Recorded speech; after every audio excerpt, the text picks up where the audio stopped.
se acabou o Festival The Town, o camarote VIP migrou para cá. Rafa Kalimann, diretamente de Nova York, senhoras e senhores. E Felipe Andrioli, direto do Globo Esporte, do The Town, do fosso do Foo Fighters. Porque não acho que Felipe Andrioli é qualquer nota, não. Estava no fosso do Foo Fighters. Muito bem acompanhado, diga-se de passagem. Eu tenho a honra de receber esses dois no vipão do nosso Festival de Opiniões. Muito bem-vindos. E eles, que são um show de carismas, Chiquinho e Concon. É cadeira cativa. Calma, minha senhora, porque a gente vai falar de ansiedade, sobre sofrer por antecedência. Um estudo recente da Pennsylvania State University revelou que 91% das nossas preocupações não se concretizam. Esse dado te acalmou? Te acalma? Você sofre angústia no pré-pago, no débito ou no crédito? Eu tive a minha primeira crise de pânico há 5 anos. Ah, recentemente. Recente, é. E quando eu comecei a entender e buscar conhecimento de causa, tipo, o que tá rolando? Por que eu sinto isso? Por que eu tenho esse medo? Por que eu acho que eu vou morrer? De onde vem essa natureza, né? Porque é muito... vem, não é consciente. Eu acho que eu aprendi a lidar com essa dor num lugar um pouco mais... até um pouco sagrado, talvez, para mim, assim, como assim? Sabe? Quando vem, hoje, eu tenho mais consciência de mim, eu me olho mais, eu me sinto mais, eu tento entender por que naquele momento aquilo está acontecendo e o que me estafou a ponto de chegar a esse lugar. Onde tá a deixa, né? Onde está o gatilho. O gatilho. É que quando a gente fala gatilho, a sensação que eu tinha no começo era que aquilo sempre ia me causar crise de pânico, ou não fazer. E não é assim. Às vezes eu vou ter uma crise com algo e aquilo nunca mais vai me dar crise. Às vezes eu vou ter com uma outra coisa que nunca aconteceu antes. Então não tem um gatilho específico. Mas ter o conhecimento do que me causa isso, as sensações que eu tenho hoje, faz passar um pouco menos severo, sabe? Dói um pouco menos. Mas a minha vida é baseada um pouco nisso, assim. Por quê? Porque eu constantemente estou em estado de alerta. Eu não consigo relaxar. Nunca? Não, porque você não quer sentir aquilo. Tenho fases que eu sinto mais, tem Se você fases estiver que com 4 amigas na tua casa? Você... Não que eu fico o tempo todo pensando naquilo. Mas eu entendo que em algum momento eu estou no detal e pode acontecer. Tá. E tem o medo de ter medo, né? O medo de... a possibilidade de você passar por aquela dor, aquela sensação horrorosa, já dá medo, né? Já pode dar um gatilho. Ela dá medo, ela dá culpa. Culpa como? Eu sinto culpa, não é num lugar racional, quando eu tenho uma crise, porque eu sinto como se eu fosse fraca, como se eu fosse frágil, porque a gente escuta o tempo todo, ai, não, vai passar, ou respira, isso é coisa da sua cabeça, desvalida um pouquinho esse lugar, então vem um sentimento de culpa de, tipo, putz, eu sou fraca e não consigo lidar com isso aqui. Não, muito distante disso, pelo contrário, eu sou forte demais por conseguir lidar com isso. Então, tem um sentimento de culpa, um pouco de vergonha sobre... Acho que por isso as pessoas falam pouco sobre a crise de pânico, sobre a depressão, sobre a ansiedade. Trataram há muito tempo como frescura, né? Exato. Justamente porque a gente não consegue entender que não é racional. Eu não consigo escolher ter ou quando eu vou ter. Mas é isso, eu vivo em estado de alerta. Eu estou numa festa, eu chego lá, eu penso, se acontecer aqui, onde vai ser o meu refúgio, o que eu vou fazer? Se eu vou para um outro lugar, eu converso com as pessoas, eu dialogo, quem está perto de mim já sabe. Então, eu estou aqui, o que pode me acalmar nesse momento, sabe? Fazer uma pergunta de... Óbvio, não, só curiosidade. Vai. Pura curiosidade mesmo. Claro. Você tem um SOS de medicamento, assim, para uma hora de crise, assim? Não tenho. Não tenho. Eu optei por não ter. Eu acho que cada um trilha um caminho. Eu vi a minha mãe ser completamente dependente de remédios a vida toda. E eu tenho buscado incansavelmente métodos e maneiras de desvendar e abrir essa caixinha, né, dentro de mim para tratar disso com mais leveza. Falar sobre isso já é o maior ganho de todos. Claro, não ter vergonha, assumir, falar com tranquilidade. Que é expor seu monstro, né? Eu sinto que a minha maior sombra é essa dor. Você escancara esse monstro que está aqui dentro. Então, falar sobre isso, conseguir verbalizar isso, explicar também o que sente, que é muito difícil explicar. Eu lembro que no começo as pessoas falavam, mas por quê? O que você está sentindo? Por que você está assim? Eu me machucava. Em alguns momentos eu chegava a tentar me sufocar, porque eu achava que ter outra dor me tiraria aquela dor. E conseguir chegar num lugar de controle, assim, por mais que eu não deixe de sentir, mas eu tenho um lugar de controle, de verbalizar e falar, estou tendo uma crise agora. Isso me acalma também. E, além de verbalizar isso é muito bom para você, é muito bom para todo mundo que está assistindo para entender que não é frescura, que é um problema que existe. No Brasil tem assim, muitos casos, grande parte da população sofre, é um problema muito real. Primeiro porque eu acho que às vezes a gente tem dificuldade de ter essa autoanálise, né? Da gente ver como a gente é. Isso que a Rafa falou que é importante, né? Principalmente numa situação crítica como essa, de você conseguir sair ali, se olhar um pouco. Como é que eu vou me acalmar? Como é que eu vou melhorar? Eu sou um cara muito ansioso no trânsito, que até comentei aqui, porque é isso, eu quero que todo mundo ande do jeito que eu ando, entendeu? Eu dou seta, todo mundo tem que dar seta. É uma questão da minha vida. Então, o que eu faço? Eu vou trabalhando isso. Como é que eu comecei? Podcast. Aí comecei a ouvir podcast. Aí eu vi um podcast sobre a história grega. Aí meu pai perguntar o que você quiser. Fui ouvindo durante a pandemia ainda. Foi um pouco isso, assim. Eu fiquei ouvindo um podcast sobre noites gregas. Tinha que ficar recomendado aí, o professor maravilhoso, professor Moreno. Aí, quando o trânsito voltou, a pandemia, né, diminuiu, o trânsito voltou, cara, aquela estresse do trânsito voltou. Aí podcast, comecei o quê? Ouvir discos de cabo a rabo.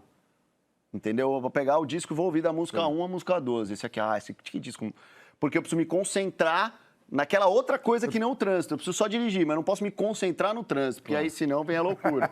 Mas aí eu fiquei pensando nessa coisa da ansiedade, foi engraçado, porque quando eu cheguei com a Rafa no The Town, a gente chegou e quando a gente teve aquela primeira visão de cima, aquele mundaréu de gente, eu olhei pra ela e deu pra ver que ela me conhece. Eu falei, você sabe o que eu tô pensando, né? Ela falou... Na volta. Ansioso, não. É um cara muito organizado. Você tá falando muito organizado. Aí a desorganização das pessoas acaba te Exato, eu sou atrapalhando muito ali um pouco, né? Pragmático, as coisas no mesmo lugar, a coisa. Tipo, você entra no meu carro, cara, que coisa maravilhosa, não tem nada fora do lugar. Pensando, eu sou tranquilo. E aí você entra no carro da Rafa Brits, irmão, passou um furacão naquele carro, bicho. Você anda com coisa até aqui pra dirigir, você tem que ir aqui, ó, malandro. Eu tenho um instituto chamado Instituto Condzilla, e aí pediram para eu falar ali na formatura e tal. E aí eu falei, galera, eu queria que vocês olhassem com muito cuidado, muito carinho, o frio na barriga. Porque isso é um tipo de medo, uma preocupação que deve ser aliada à nossa expectativa, né? Eu gosto de tratar esse friozinho na barriga aí como algo para a gente validar, dar o double check, porque a gente quer que as coisas aconteçam num tempo e não necessariamente elas acontecem como a gente gostaria. Então, acho que um pouco do meu papel dentro das atividades que eu faço assim é tentar, não significa que eu consigo, fazer a gestão dessa ansiedade da turma que está caminhando ali junto comigo, né? As pessoas tendem a confundir velocidade motora, corporal, oral com ansiedade. Às vezes a pessoa é muito irrequieta do ponto de vista motor e oral e pode não ser nada ansiosa. Fica com o pezinho, tipo aqui assim, tal. Ou é uma pessoa fala muito, é muito ativa, tal, aí parece que... E pode não ser nada ansiosa. Eu, por exemplo, eu sou uma pessoa que eu acho que transmito muita calma, tal, não sei o quê, tenho uma certa lentidão. E eu sou uma pessoa ansiosa. Não sou uma pessoa severamente ansiosa, mas sou uma pessoa ansiosa. Eu acho que é o traço que mais prejudica o meu bem-estar pessoal. Assim. E tem uma coisa que eu considero que a ansiedade é talvez o principal afeto do século XXI. Assim. Primeiro, ela está... Os afetos, assim como as doenças, eles são históricos. Eles têm uma dimensão que você é capaz de reconhecer afetos e doenças através de séculos e de milênios, mas tem especificidades, assim. Então, por que eu considero que a ansiedade é talvez o principal E afeto... não por acaso, né, Francisco? A gente vive num mundo que gera ansiedade Exato, o tempo inteiro. Então, em primeiro lugar, porque vivemos em sociedades capitalistas e a lógica do capitalismo é exatamente a mesma lógica da ansiedade.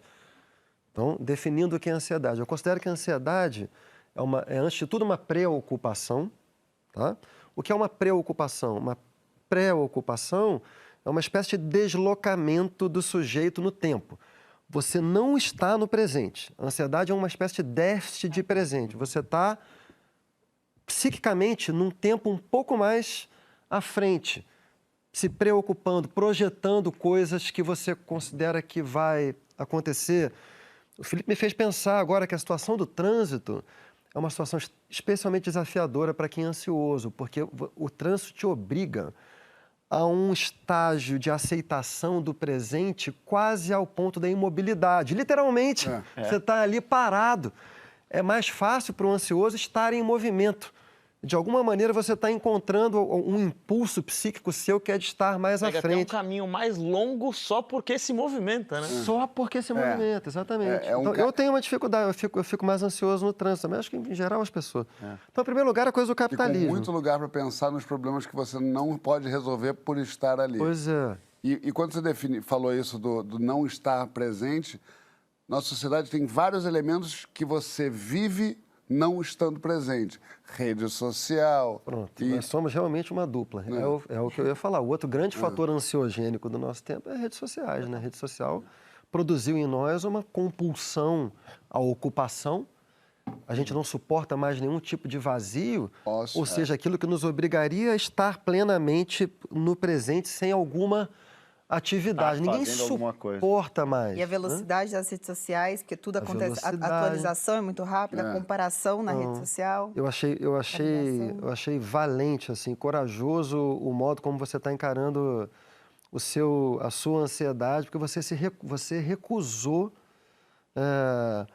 você está querendo você está tentando combater a coisa no tempo mesmo, porque o remédio...